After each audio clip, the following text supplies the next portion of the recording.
자, 오늘 설교 다시 한번 탕자의 비유를 통해서 그 하나님의 마음을 여러분과 나눠보고자 합니다. 제가 조금 빠르게 하더라도 잘 따라와 주시면 감사하겠습니다.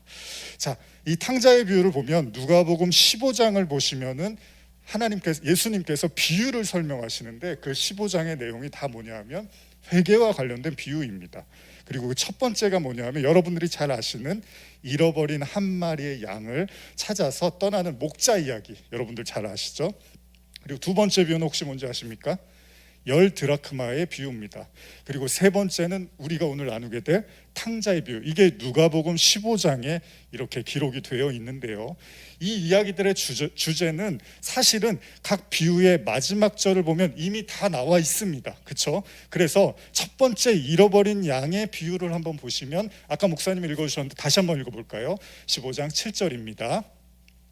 내가 너희에게 이르노니 이와 같이 죄인 한 사람이 회개하면 하늘에서는 회개할 것 없는 의인 아홉으로 말미암아 기뻐하는 것보다 더하리라.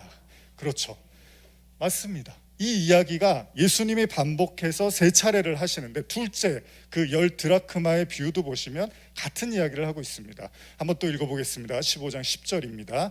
내가 너희에게 이르노니 이와 같이 죄인 한 사람이 회개하면 하나님의 사자들 앞에 기쁨이 되느니라. 똑같은 이야기네요, 그렇죠? 그렇습니다. 예수님은 지금 회개와 관련된 말씀을 통해서 우리에게 구원을 말씀하고 계시는데, 그럼 진짜 회개가 뭘까? 예수님이 지금 말씀하고 싶어하는 회개가 도대체 뭘까? 그리고 오늘 우리가 보게 될 세 번째 비유, 이 탕자의 비유를 통해서 이제 그 회개의 의미를 조금 더 구체적으로 여러분과 한번 살펴보고자 하는데요. 자, 한번 오늘 탕자의 비유를 같이 한번 읽어보겠습니다. 누가복음 15장 11절에서 14절인데요, 우리 한번 같이 또 읽어보겠습니다. 또 이르시되 어떤 사람에게 두 아들이 있는데 그 둘째가 아버지에게 말하되 아버지여, 재산 중에서 내가 돌아올 분깃을 내게 주소서 하는지라. 아버지가 그 살림을 각각 나누어 주었더니 그 후 며칠이 안 되어 둘째 아들이 재물을 다 모아가지고 먼 나라에 가서 거기서 허랑방탕하여 그 재산을 낭비하더니 다 없앤 후 그 나라에 크게 흉년이 들어 그가 비로소 궁핍한지라. 자, 우리가 잘 아는 것처럼 이 탕자는 아버지의 재산을 가지고 나갑니다. 그리고 모두 탕진을 합니다. 어떻습니까? 처음 집을 나갈 때는 탕자가 굉장히 설레었을 거예요. 아버지의 재산을 가지고 드디어 내 마음대로 살 수 있구나, 내가 하고 싶은 대로, 아버지 눈치 볼 필요도 없고 내가 원하는 대로 막 살아도 되겠구나라고 생각을 했을 겁니다. 그런데 문제는 돈이 떨어지는 거죠. 돈이 힘이잖아요, 사람들이. 근데 이제 돈이 떨어지기 시작하니까 힘이 빠지기 시작을 하는 겁니다. 그리고 그가 머물렀던 그 땅이 흉년이 들어서 이제 살아가기도 힘들어지는 거죠. 어려워지는 겁니다. 이제 더 이상 희망이 안 보이기 시작을 합니다. 자, 계속 읽어볼까요? 누가복음 15장 15절에서 17절입니다. 시작. 가서 그 나라 백성 중 한 사람에게 붙여 사니 그가 그를 들로 보내어 돼지를 치게 하였는데 그가 돼지 먹는 쥐염 열매로 배를 채우고자 하되 주는 자가 없는지라. 이에 스스로 돌이켜 이르되 내 아버지에게는 양식이 풍족한 품꾼이 얼마나 많은가, 나는 여기서 주려 죽는구나. 탕자는 처음에 아버지를 떠날 때는 상상도 못했던 일이 일어납니다. 설마 하는데 어쨌든 돈도 떨어지고 힘도 떨어지고 건강도 떨어지기 마련입니다. 시간이 지나면 어쩔 수가 없습니다. 시간은 모든 것들을 다 드러냅니다. 인간과의 관계, 만남 다 마찬가지입니다. 시간이 지나야지 알 수 있는 것들이 있습니다. 이제 더 이상 재산이 없어지니까 이제 거처조차도 없게 되고 누군가에게 요청을 하는데 그가 이제 살아야 될 곳은 다름 아닌 돼지를 치면서 돼지가 먹는 쥐염나무 열매를 먹으면서 살아야 되는 처량한 신세가 되고 만 것입니다. 기가 막힌 거죠. 생각도 못했어요.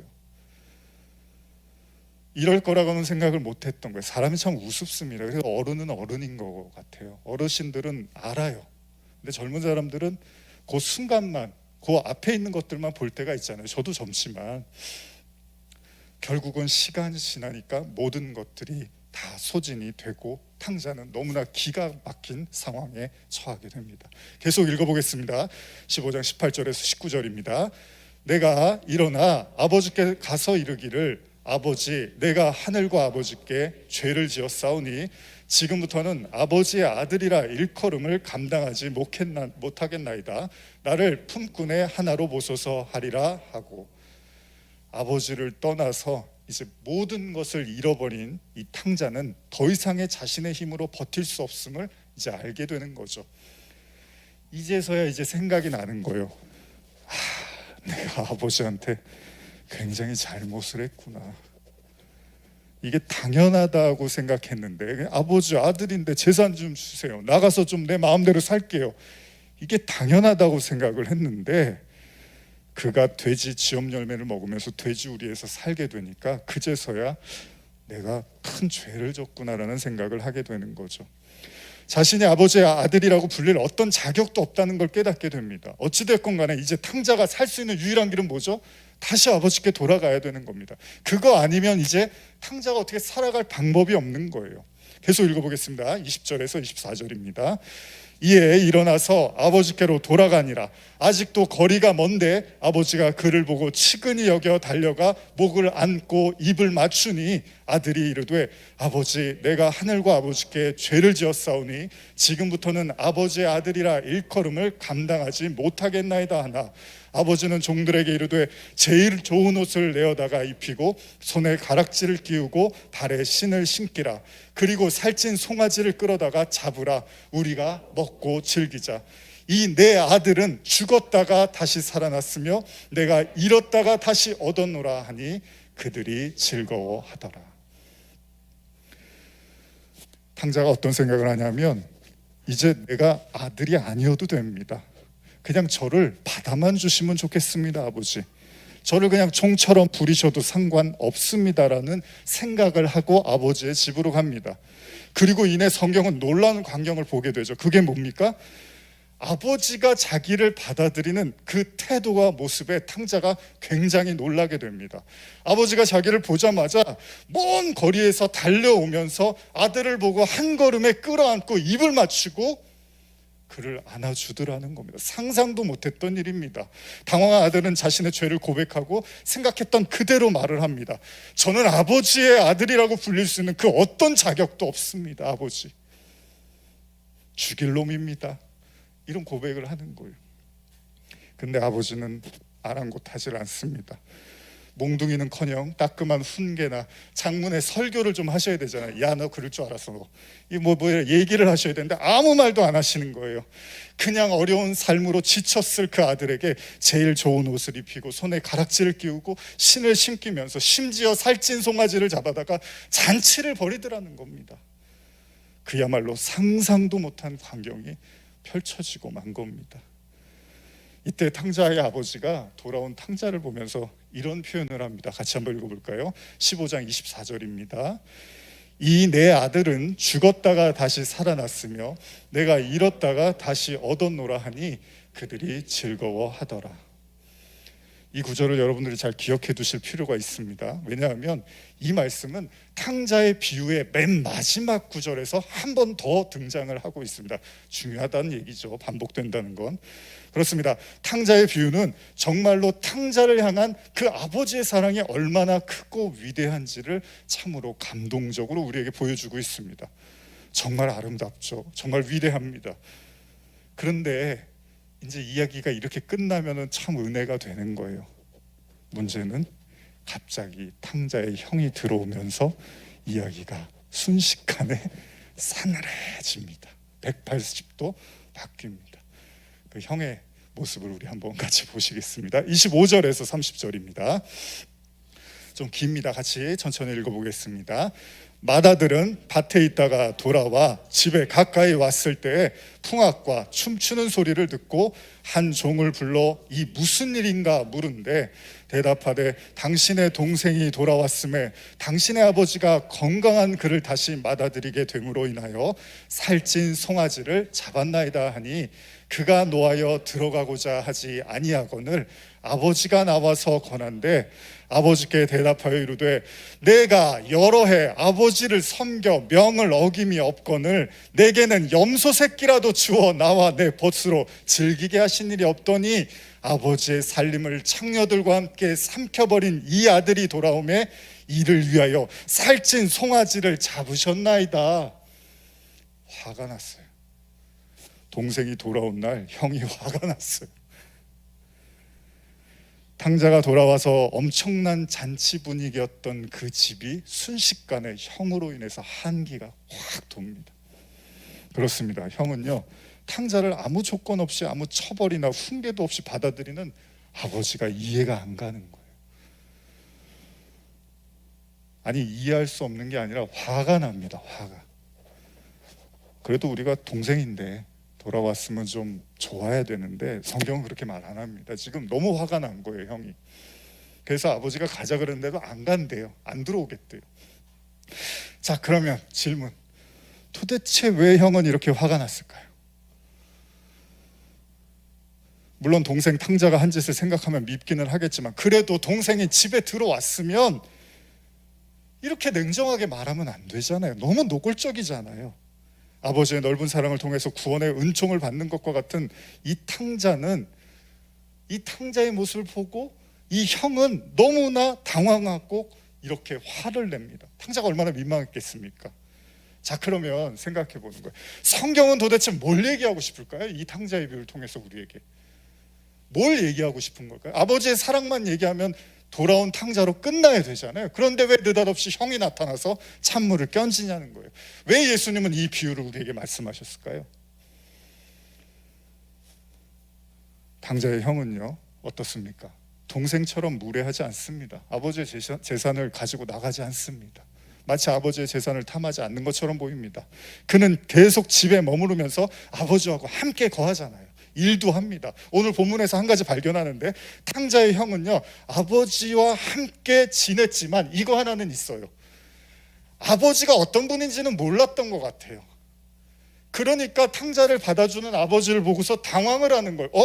우리 아버지 왜 저래? 그러니까 아무리 아버지하고 같이 있었어도 탕자의 형은 아버지에 대해서는 잘 모르고 있었던 것 같아요. 우리 신앙생활도 그렇습니다. 교회 생활 오래 한다고 하나님을 아는 거하고는 다른 일일 수도 있습니다. 형은 동생을 받아들이는 아버지를 보면서 격분하고 그런 아버지에 대해서 엄청나게 실망을 한다는 거예요. 이게 여러분들 어떻게 생각하십니까?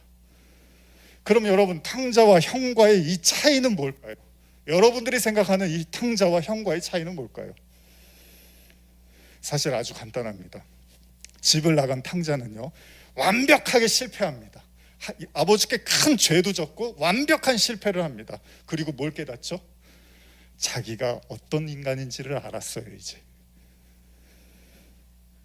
자기가 아버지 앞에서 얼마나 배은망덕한 아들이고 심지어 아들이라고 불릴 수 없는 그런 사람이라는 걸 알았던 거죠. 뼈저리게 깨달았습니다.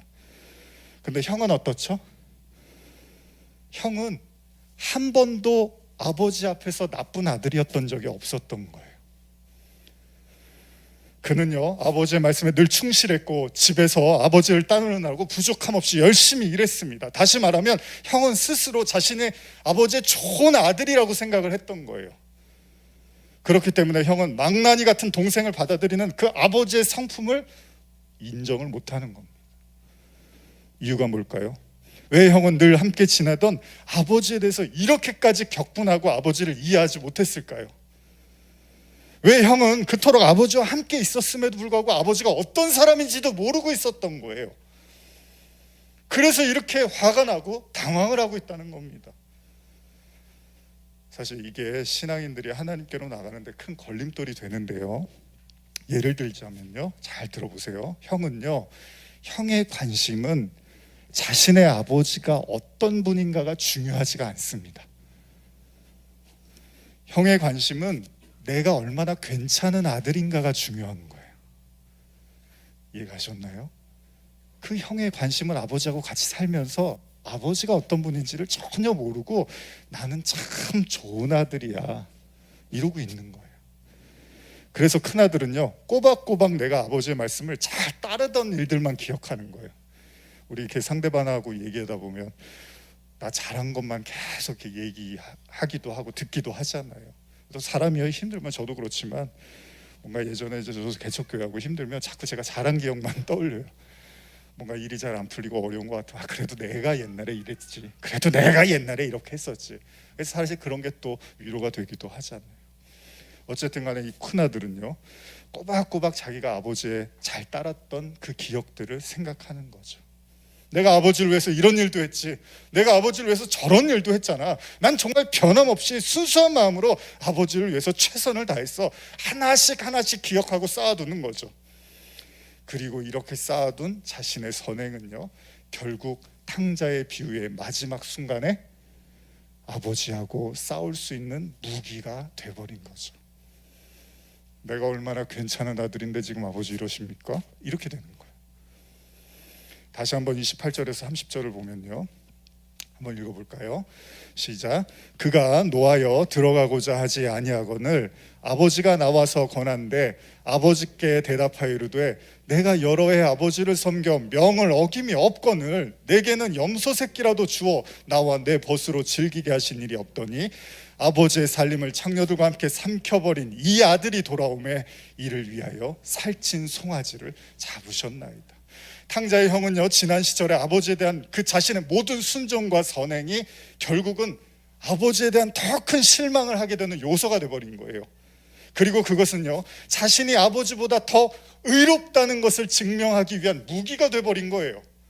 나는 이런 아들인데 아버지 어떻게 그럴 수 있습니까? 이렇게 된 거예요. 지금 형에게 중요한 건요, 동생도 아닙니다. 그리고 동생을 따뜻하게 반겨주는 아버지도 아니에요. 지금 형한테 중요한 건 내가 의로운데 왜 몰라주냐는 거예요. 형의 분노는 그렇게 자기 오름에서 출발합니다. 방탕한 동생과 비교했을 때 이렇게 훌륭한 자신을 아버지는 왜 몰라주냐는 거예요, 나를. 그리고 그러한 자신의 오름은 이제 아버지의 오름마저도 거부합니다. 뭐냐면요, 아버지가 동생 따뜻하게 받아준 게 뭐 잘못입니까?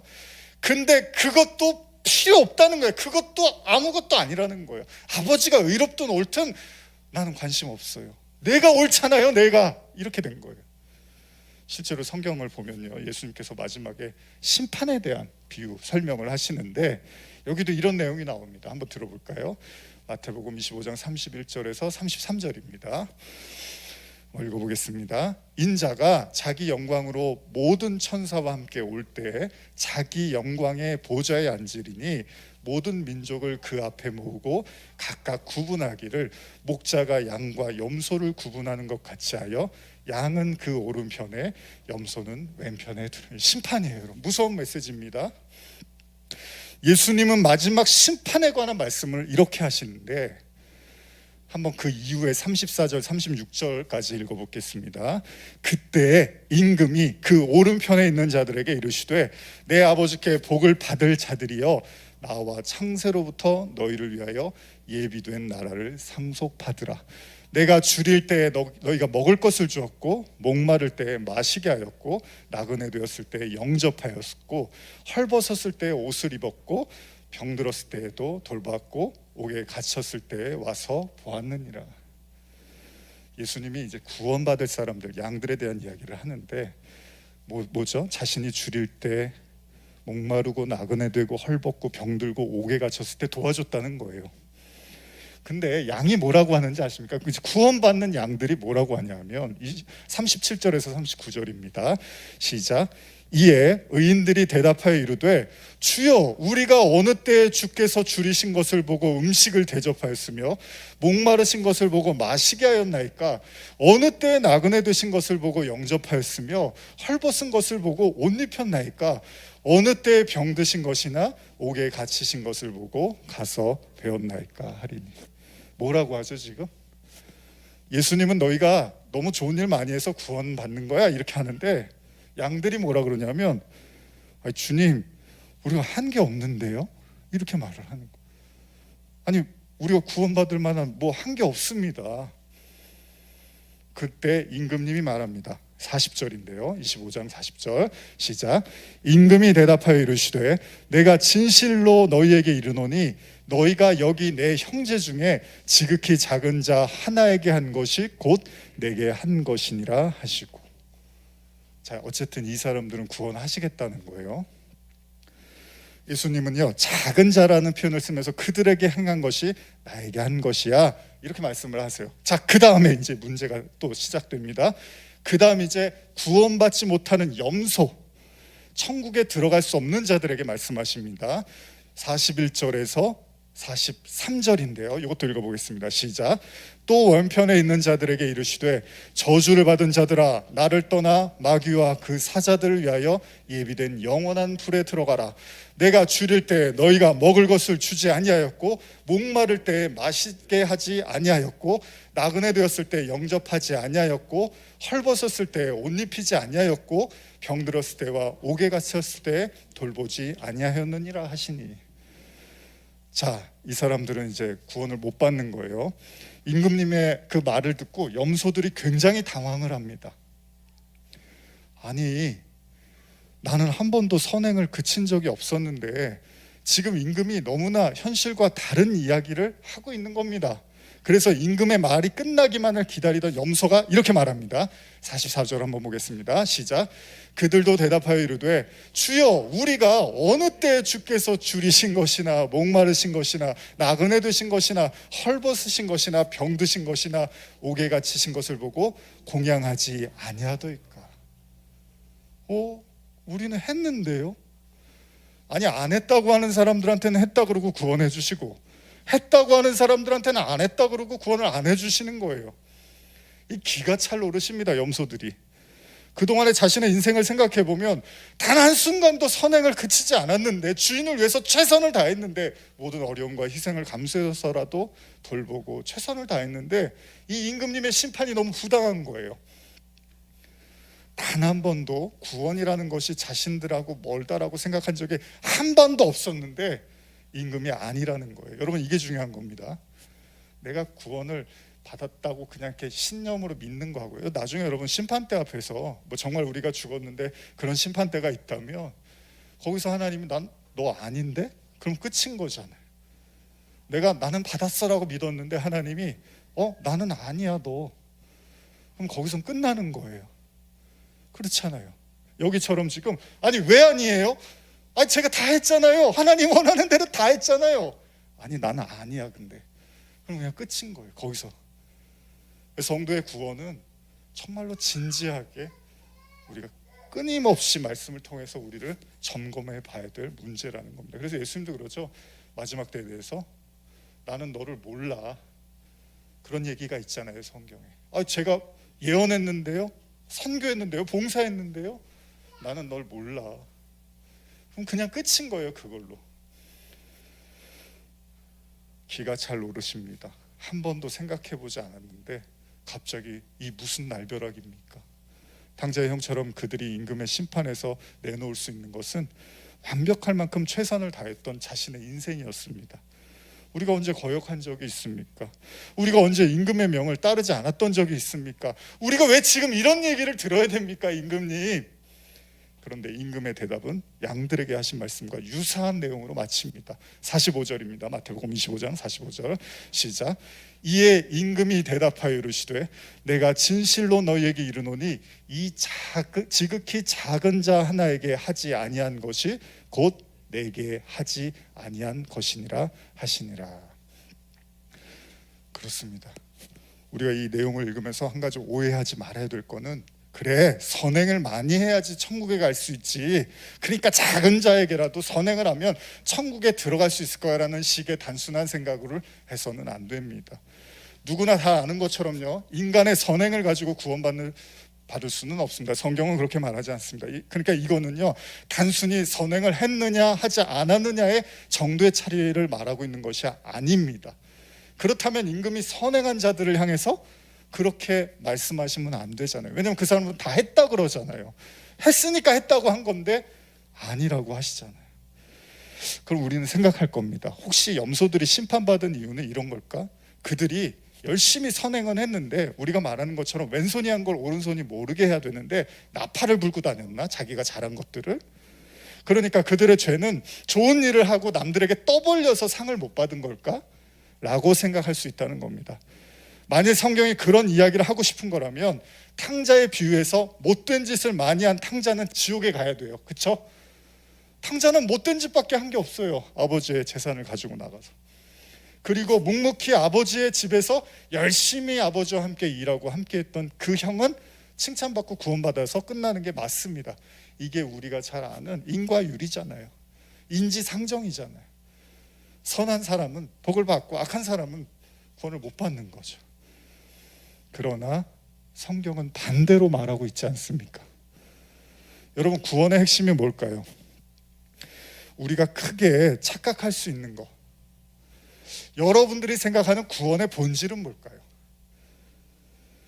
그렇습니다. 구원이라는 건, 이제 제가 중요한 내용을 좀 나누고 싶은데, 구원이라는 건 여러분들이 얼마나 의로운가를 깨달아가는 게 아니라요, 하나님이 얼마나 의로운지를 점점점 더 믿고 깨달아가는 과정이라는 겁니다.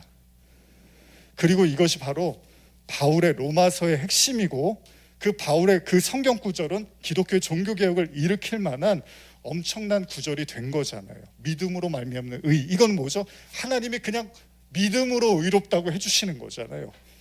마치 성경을 이를 확인이라도 시켜주듯이 지금까지 읽은 양과 염소의 심판에 관한 본문의 마지막을 이렇게 말하고 있습니다.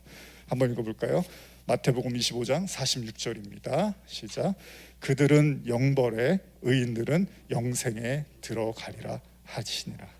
우리가 이런 본문을 보면서 아까도 말씀드린 것처럼 단순히 선행을 하고 안 하고의 이야기로 하나님의 나라를 이해해서는 안 됩니다. 하나님의 나라, 즉 영생에 들어가는 건 어떻게 해야지 들어가죠? 의인이 돼야지 들어가는 거예요. 그렇죠? 의로운 자가 들어가는 거잖아요. 그러니까 아무리 많은 선행을 한다 하더라도 그것이 주님이 말씀하시는 의와 본질과 맞아 떨어지지 않는다면 그걸로는 하나님 나라를 못 들어간다는 거예요. 그걸 여실히 보여주는 것이 방금 읽은 심판에 관련된 말씀이었던 것입니다. 자신들은 평생 무언가를 열심히 했다고 하는데 주님은 하나도 안 했다 그러고, 또 자신들은 평생 동안 아무것도 안 한 것 같은데 주님은 다 했다고 해주시는 거. 그럼 성경에서 말하는 의인이 된다는 게 뭘까요? 다시 탕자의 비유로 돌아가 봅시다. 탕자가 발견한 하나님 나라는 뭘까요? 탕자가 발견한 아버지의 집은 뭘까요? 탕자가 발견한 아버지는 뭘까요? 우리가 잘 아는 것처럼요, 탕자는 앞선 양과 염소의 심판처럼 정말 한 게 아무것도 없습니다. 여러분 잘 생각해 보세요. 이제 제가 이게 말씀을 정리하면서 마무리를 하면서 이제 기도를 할 텐데, 한번 잘 생각해 보세요. 탕자는 아무것도 한 게 없어요. 그렇죠? 그가 한 거라군요, 그냥 아버지의 재산을 가지고 나가서 허랑방탕하게 다 써버린 거예요. 그리고 나서 자기가 너무나 초라한 지경에 이르자 내가 갈 곳은 아버지밖에 없구나라는 걸 깨닫게 된 거죠. 그리고 한 가지 더 있다면, 탕자는 내가 얼마나 나쁜 아들이라는 걸 알게 된 거예요. 그래서 그는 감히 아버지 앞에 설 면목이 없습니다. 그렇기 때문에 이것을 우리가 생각하는 구원의 관점에서 보면 탕자는 사실 구원받을 어떤 자격이나 이유가 하나도 없습니다. 저도 이 탕자와 관련된 설교를 여러 번 나누지만요, 좋아해요 제가. 그런데 여러분 잘 생각해 보세요. 탕자가 아버지를 위해서 한 게 뭐가 있죠? 아무것도 없습니다. 아버지의 집에 간 게 대단하다, 그게 용기라면 용기라고 할 수 있지만 그게 정말 대단한 건가요? 아들이 아버지 집 간 거, 갈 곳이 없고 돈이 없어서 간 거? 누구나 여러분들도 그렇지 않겠습니까? 돈 떨어지고 힘 떨어지고 건강 안 좋고 이러면 의지할 때가 부모님밖에 더 있습니까? 만일 성경이 생각하는 그 인간의 선한 행동, 이게 바로 구원의 핵심이라면 그걸 성경이 말하고 싶었다면 성경은 어떻게 끝나야 되냐면요, 탕자가 집에 들어가서 아버지의 말씀도 잘 듣고 선한 일을 많이 해서 아버지를 흡족하겠다는 후속 조치를 취해야 됩니다. 그렇죠? 근데 탕자의 비유의 이 이야기는 탕자가 집에 들어온 걸로 끝나요. 그냥 그 다음 얘기가 없어요. 그리고 이게 하나님 나라의 비유래요, 예수님이. 그렇다면 여기에 흐르고 있는 구원의 메시지는 뭡니까? 여기에 흐르고 있는 하나님의 나라의 비밀은 뭡니까? 도대체 우리는 어떻게 해야지 하나님 나라에 들어갈 수 있는 걸까요? 이 땅을 사는 성도들이 정말 구원받기 위해서 해야 될 일이 뭘까요? 사실 탕자의 비유에서 중요한 건 탕자가 아니라 누구죠? 아버지입니다. 비유의 주인공은 탕자가 아니라 아버지입니다. 우리가 신앙생활하면서 가장 오해하기 쉬운 부분이 바로 이겁니다. 성경에서 말하는 구원은요, 우리가 얼마나 선한가를 증명하는 데 있지 않습니다. 성경이 말하는 구원은 하나님이 얼마나 선한가를 배우는 데 있다는 거예요. 우리가 아니라 하나님이라는 거예요. 아들이 아니라 아버지라는 겁니다. 선악과를 먹은 탕자와 같은 인간의 삶은 그래서 실수하고 넘어지고 비틀어지고 뒤틀어지고 당연합니다. 아니, 어쩌면 우리에게 주어진 이 세상이라는 시간과 공간은요, 우리의 선행을 펼치기 위한 영역이라기보다는 우리가 얼마나 연약하고 나약하고 옳지 못한 아들인가를 배워가는 시행착오의 공간과 장소일지도 몰라요. 그럼에도 불구하고 여전히 자신의 신앙이 옳다는 것을 입증하기 위한 장으로 여기는 수많은 신앙인들이 있습니다. 내가 얼마나 옳은지를 뽐내고 내 생각이 얼마나 틀리지 않았는지를 다투고 나보다 더 옳은 사람은 없을 거야 라고 자만하고 인생 전체 영역에서 고스란히 쌓아온 선행을 가지고 마지막 날 소위 주님과 정산을 하려고 하는 많은 사람들이 있다는 거예요. 염소들처럼 주님 했잖아요, 구원해 주셔야죠, 했잖아요, 이렇게 따지고 들 거라는 거예요. 주님이 아니라 그러면 그게 끝인 거예요. 그래서 그들의 입에는 끊임없이 다른 사람을 정죄하고 꾸짖고 판단하고 그들의 이야기의 끝은 결국은 내가 옳았다라는 사실로 결론이 나게 되겠죠. 그런 신앙은 마치 중독성이 있어서요, 인간의 고질적인 질병인 자기 애하고 맞물려서 더더욱 자기를 입증하고 정당화하는 데 쓰여진다는 겁니다. 그들의 입은 거칠어지고 그들의 내면의 분노와 광기는 탕자의 형과 같이 아버지도 쓰러뜨릴 만한 위세를 부리기도 한다는 겁니다. 그러나 그들의 목적지는 아마도 염소들이 가는 그곳일 가능성이 큽니다. 그들이 생각하는 1등 구원은 예수님이 생각하는 구원과는 도무지 맞지 않기 때문이죠. 마태복음 20장 26절에서 28절 한번 읽어볼까요? 시작. 너희 중에 그렇지 않아야 하나니 너희 중에 누구든지 크고자 하는 자는 너희를 섬기는 자가 되고 너희 중에 누구든지 으뜸이 되고자 하는 자는 너희의 종이 되어야 하리라. 인자가 온 것은 섬김을 받으려 함이 아니라 도리어 섬기려 하고 자기 목숨을 많은 사람의 대속물로 주려 함이니라. 복음의 본질을 정확히 이해하지 못한 염소들은 평생을 애쓰지만 그들의 결과는 도리어 참혹할 수 있다는 겁니다. 오히려 바울의 복음의 본질, 그 복음을 진짜 여러분과 제가 깨달으면 바울이 얼마나 대단한 사람입니까? 바리새인 중에 바리새인이다. 선행으로 하면은 견줄 사람이 없는 사람이잖아요. 근데 예수님 만나고 이런 소리를 해요. 디모데전서 1장 15절. 요즘 가끔 목사님도 읽으시는 것 같은데 이 본문이죠. 같이 읽어볼까요? 시작. 미쁘다 모든 사람이 받을 만한 이 말이요 그리스도 예수께서 죄인을 구원하시려고 세상에 임하셨다 하셨도다. 죄인 중에 내가 괴수니라. 이 괴수라는 건 괴물입니다. 왕이라는 거예요. 그럼 바울이 정말로 최악의 인간입니까? 아니잖아요. 이상하게 복음을 만나고 바울이 갑자기 사람이 쪼그라들어요. 그렇게 당당하고 대단했던 사람이 예수님 만나고는 완전히 쪼그라들어요. 제가 지금 말씀드리는 건 말로만 죄인이라고 나팔 부르라는 것이 아닙니다. 사람들이요 스스로 하나님 앞에 죄인이라고 고백하지만 사실 진짜 죄가 뭔지 모르는 수많은 성도들이 있습니다. 진짜 자신이 죄인임을 깨달은 자만 볼 수 있는 게 있는데요, 그게 뭐냐? 아버지입니다. 다시 탕자의 비유로 돌아가 봅니다. 탕자가 언제 아버지라는 존재, 아버지가 어떤 분이신가를 발견했죠. 자기가 어떤 아들인지를 깨닫게 되자 아버지가 보이더라는 거예요.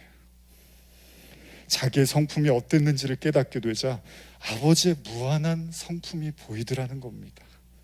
더 이상 인정하고 싶지 않았던 나를 인정하니까 그 아버지의 사랑이 느껴지더라는 거예요.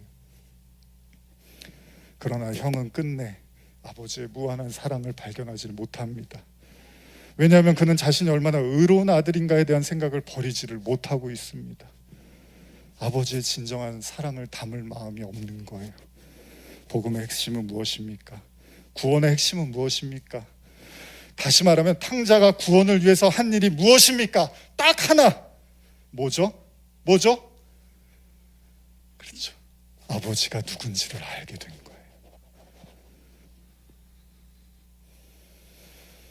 아버지의 성품을 깨닫게 됐어요.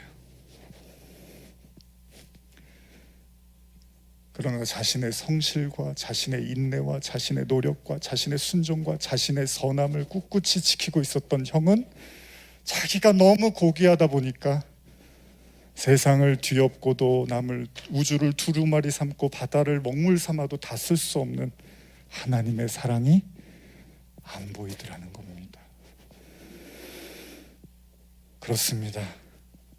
우리가 아버지 마음을 알아가는 것, 하나님의 성품을 깨달아가는 과정, 성경은 그걸 의라고 하는 겁니다. 그 의는 인간이 생각했던 그런 수준의 의가 아니라는 겁니다. 아까도 말씀드렸지만 탕자의 비유의 마지막 구절에서 아버지는 뭐라고 했죠? 제가 아까 기억하시라고 그랬죠? 그 마지막 구절 다시 한번 우리 크게 읽어볼까요? 이제 정말 마무리할 겁니다. 31절 32절입니다. 누가복음 15장 시작. 아버지가 이르되 예 너는 항상 나와 함께 있으니 내 것이 다 내 것이로되 이 내 동생은 죽었다가 살아났으며 내가 잃었다가 얻었기로 우리가 즐거워하고 기뻐하는 것이 마땅하니라 하니라. 이렇게 얘기를 하시는 거예요. 죽었다가 살아났다는 거예요. 여러분들이 아버지가 누군지를 봐야지.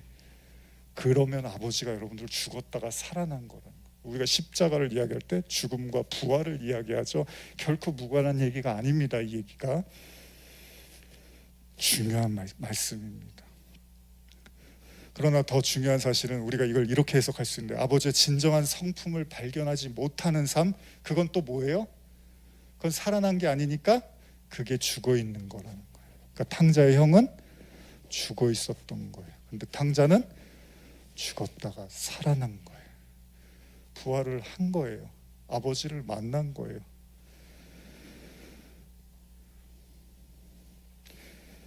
그 탕자의 형은 그들이 섬기는 아버지, 그 하나님은요 무한한 사랑의 아버지가 아니라 자기를 종으로 착각하고 그냥 열심히 일만 시키는 아버지로 보이는 거예요. 그리고 언젠가 보상을 해주겠지, 돈을 주겠지, 값을 치르시겠지, 이렇게 생각하는 거예요.